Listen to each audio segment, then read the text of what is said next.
progetto parte dall'esigenza di migliorare le performance dei prosciutti DOP italiani in maniera coerente con il rispetto del benessere animale e soprattutto anche dell'ambiente.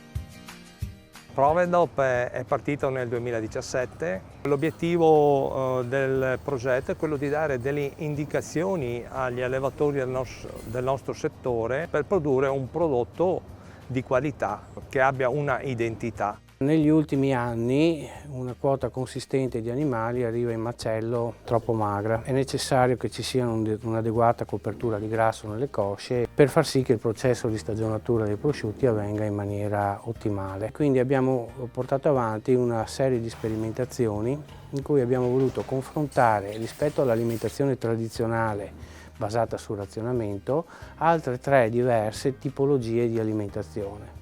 I suinetti allevati qui da noi sono rimasti qui fino a un peso di 30 kg, poi sono stati ingrassati nella seconda fase dall'azienda agricola San Luigi in base a delle tesi alimentari proposte dall'Università di Padova. L'alimentazione tradizionale è quella di mantenere l'età di macellazione ai 9 mesi, però alimentando al lievito gli animali si raggiunge un aumento del peso vivo. E infatti con i dati che abbiamo ottenuto sono raggiunti circa 190-195 kg di peso vivo alla macellazione contro i 170 delle altre 3 tesi. In termini di indice di conversione, quindi di efficienza alimentare, non abbiamo osservato differenze rispetto alla tesi tradizionale, per cui mantenendo le stesse efficienze alimentari abbiamo animali e cosce di maggiori dimensioni, con maggiori coperture di grasso, quindi risolvendo almeno in parte questo problema della scarsa copertura adiposa delle cosce. Noi prendiamo la materia prima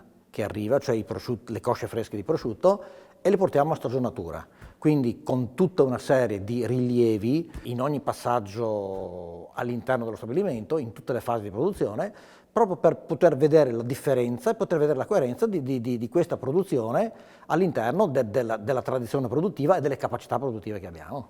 Abbiamo ovviamente prodotto una serie di pubblicazioni scientifiche che ci consentono di avere non solo una valutazione delle performance, quindi degli indici di conversione degli animali, degli accrescimenti, ma anche una stima di quelli che sono i fabbisogni di proteine e di energia, informazioni che potranno servire poi per andare a programmare e ottimizzare i mangimi anche dal punto di vista della proteina e quindi del costo dei mangimi. E accanto a questo poi servirà anche a fare una valutazione delle escrezioni di azoto per avere una indicazione sull'impatto ambientale di queste forme differenti di alimentazione.